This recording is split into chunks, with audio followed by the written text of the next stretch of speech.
One of my students recalled that during class, she pointed out to me, she says, I'm a leader. She says, I'm an engineering manager. And she says, I'm also an introvert. She says, how do I couple those things together and still have progress, within my agile organization? And I thought that that was a great idea, but I was trying to think of the best way to explain it to her. So she went on to tell me this story. So I'm going to share the story with you. She said, this year, some people from my team recommended my company to their friends because of how much they love working here. For me, that's the biggest sign that people enjoy our work culture. If that's not common among your teams, you should change it.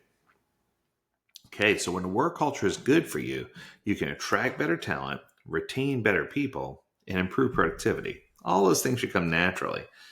And not everyone will agree with the culture, but that's also fine. Values will be clear, meaning anyone who doesn't align with them will leave or be asked to leave. And all of this is well within your power, even as an engineering manager, even as an introvert. As an introvert, changing culture created by someone else might seem daunting, but you're in a very unique position to succeed, and that starts with understanding what you currently have. And I think this is the part that a lot of people let run away with them. They don't take the time to particularly look at what's currently there and figure out how to navigate or how to map the change. So, just like journey mapping or story mapping, you have to do the same thing. A culture is nothing more than like shared values, beliefs, and behaviors defining what is normal at work.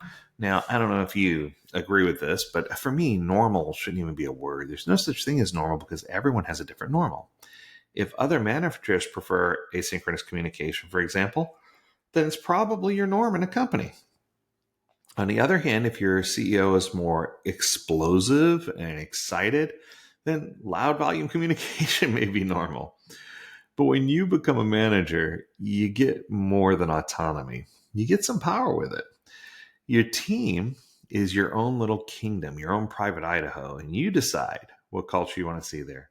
However, you also have the power to affect other managers in their little kingdoms, which will affect the overall company culture. So, as an introvert, your ability to listen, observe, and understand what's really happening around you is what gives you the advantage.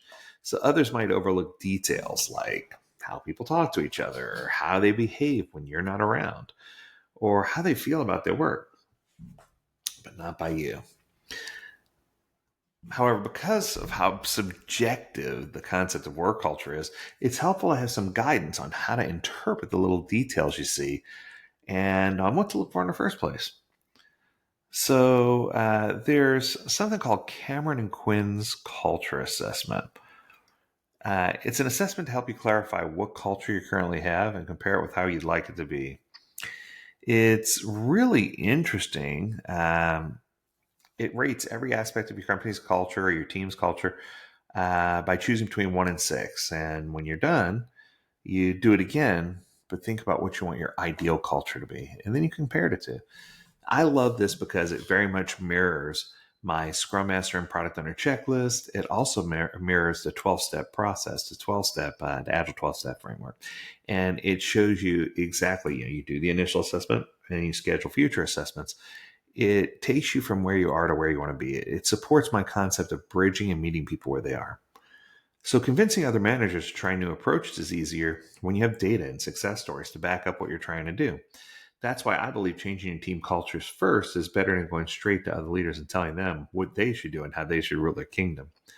So to do that, you don't need to sit people in a conference room and give them 16 hours of training and a certificate at the end on new procedures.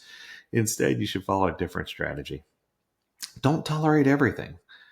How you behave and let others behave around you dictates the culture and what's acceptable.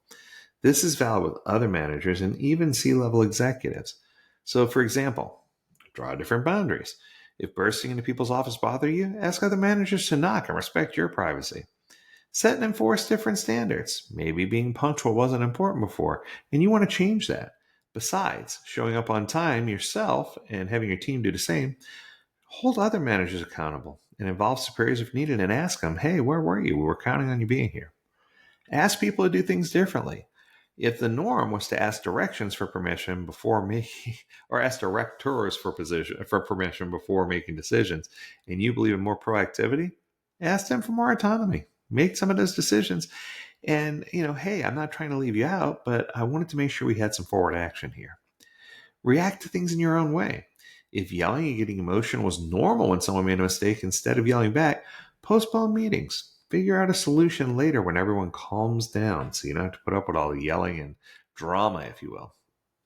Now, I want to make sure I remind you, you can't just completely ignore what's in place. You can't ignore your company's procedures or how to have things laid out. You can't ignore the values, but you can create a healthy work environment where everyone feels good. You can create that container of psychological safety. You can help people be productive. And you have to remember, you're not doing this selfishly. It's not all for what's in your best interest. You're doing this to bring added value to the company's culture and results. And those who argue with you look foolish, but the change has to start with you. It can't start anywhere else. So if you're trying to improve culture, you should also consider what you're going to do with remote work cultures. So many companies are in the throes of asking people to return to the office. By the way, hate me if you will, I think that's a good idea. I believe wholeheartedly in remote work, but I also believe that people are more productive in a non-remote setting. But I know that remote settings bring to light problems in office cultures that were already had, but it also, working from home brings or amplifies the importance of us and our human nature of, oh, I have time or ability to do something, so I'm going to do it. But the tendency to micromanage or lack of clarity and goals are some examples of problems online teams make more visible. And I believe the secret to creating good work cultures and avoiding these problems, remote or not, are leading by example. You can't expect people to adhere to guidelines that you ignore at work, right? If you don't do it, they don't need to do it. Getting enough information so you can manage your team. If your team needs more data to write code correctly and on time, for example, follow up with other leaders and managers. Know what to expect and when you can prepare your team's schedule and goals. Let go of absolute control. This is where it gets tricky for most managers. Some of them can't live without the idea that people work according to their own rhythm. Don't fall into that trap. Obsessing over every little detail of another manager's work or how they deal with their teams is problematic for so many reasons. First, you're overstepping your boundaries. Then you lose focus on your own work and your team. The effort will burn you out, I guarantee it. You'll damage your relationship with the team and with others, and possibly even burn them out too. Control isn't the answer. Influence is.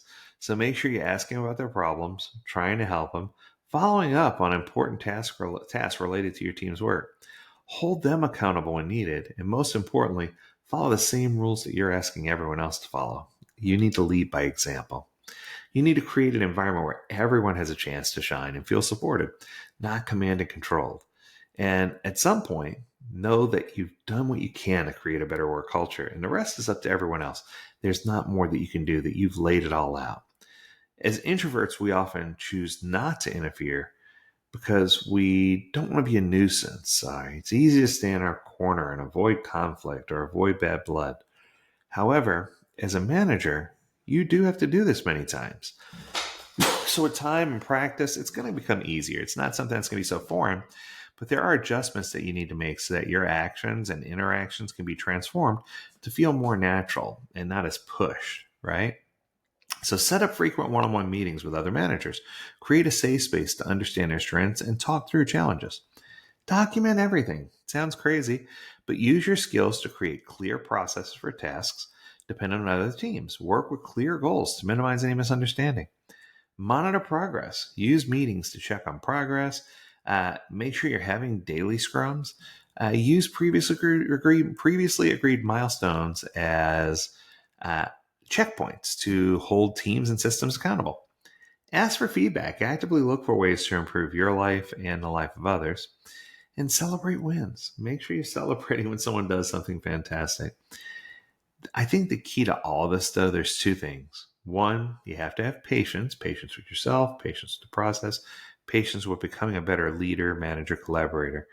But the big overarching thing, you need to be a powerful communicator. You need to be able to communicate. If you can communicate, you can be a good leader, you can be a good manager, you'll be well respected, everyone will love you. If you can't communicate, you're going to run into all kinds of problems. So make sure that you understand that the part of your job that's the hardest might also be the part of your job that's the softest. That's going to do it. I hope you enjoyed this episode. If you have a topic you want us to discuss, learn more at AgileDad.com. We'd love to hear from you. As always, we encourage you to stay healthy, stay well, and stay agile, my friends. Until next time, do take care.